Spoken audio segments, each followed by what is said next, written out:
ইডেনের পরে চেপকেও ব্যর্থ সঞ্জু স্যামসন, পড়লেন নেট দুনিয়ার তোপের মুখে।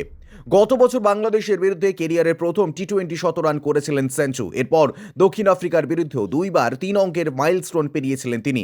আগুনে ছন্দে থাকা সত্ত্বেও সঞ্জুকে 20-20 ক্রিকেটে টিম ইন্ডিয়ার প্রথম পছন্দের উইকেট রক্ষক ব্যাটার তকমা দিয়েছিলেন অধিনায়ক সূর্য কুমার যাদব।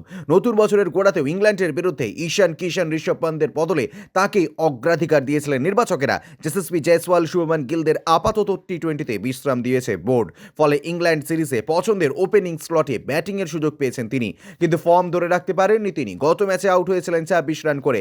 আজ মাত্র 5 রান করেই সাজঘরে ফিরলেন কেরলের ক্রিকেটার। এডেনের মতন চেপকেও জেফ্রো আর্চারের শিকার হলেন সঞ্জু স্যামসন। তৃতীয় ওভারের তৃতীয় বলেই প্রতিপক্ষকে উইকেট উপহার দিলেন ভারতীয় ওপেনার।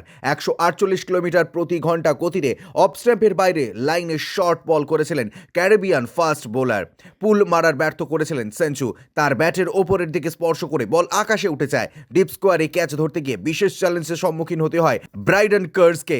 7 বল খেলে 5 করে আউট হন তিনি। ইংল্যান্ডের বিরুদ্ধে পরপর 2 ইনিংসে সঞ্জু ব্যর্থ হওয়া ধৈর্য হারিয়েছেন টিম ইন্ডিয়ার সমর্থকেরা।